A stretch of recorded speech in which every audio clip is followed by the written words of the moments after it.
Hi, I'm Jeff Murrow. I want to welcome you to True Texas History.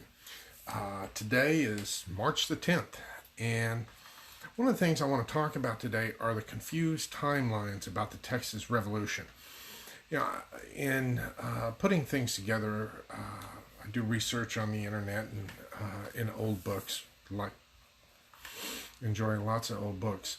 But in terms of what was happening on March the 10th, 1836, there is some confusion.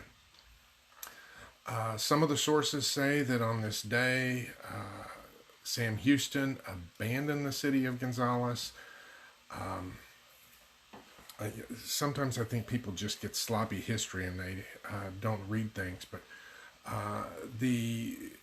when he abandoned Gonzales, it was the 13th, and that's when they also set fire to the city. He began the runaway, what's known as a runaway scrape, stopping at several places along the way. In fact, there's some historic trees along the way that you can visit the pathway. The only thing that happened in Gonzales this day is that Burleson was elected a colonel in the Texas Army, and Edward Burleson would later go on to serve as vice president under, I believe, Houston during his second term as president. But the last of the Mexican forces that had come up from Mexico finally arrived in San Antonio. It was several days after the Alamo. Susanna Dickinson is on her way from San Antonio to Gonzales. She has not reached Gonzales yet. In fact, Deef Smith has gone out looking for her and will be escorting her the remainder of the way on into the town of Gonzales.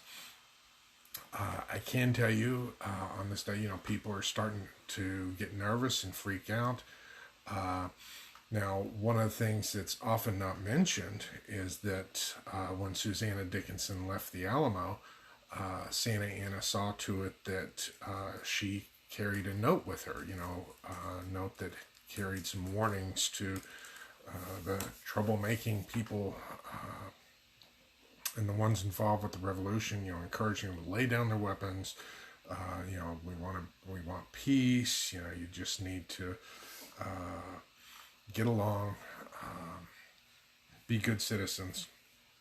And you don't see much mention of that letter and the veiled threats that it contained. I think history needs to mention more about those things. But some sources will say the 10th. My sources, I see more stuff lined up for the 13th as the day that Houston did that, because it was later on as you get into the 12th, where Susanna Dickinson arrived, briefed Houston on what she witnessed at the Alamo and what she encountered. She did so there in Gonzales, and then Houston left. But I wanted to go ahead and straighten all that out. So, if you've got a little timeline on the wall where you're keeping track of things, be well advised that there is bad history at some places on the internet that give you bad dates. And this is one of those episodes where that occurs. But I wanted to go ahead and clarify that.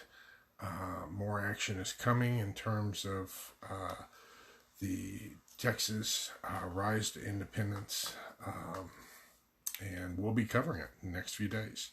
So until then, this is Jeff Murrow wishing you vaya con Dios, my friends. Goodbye.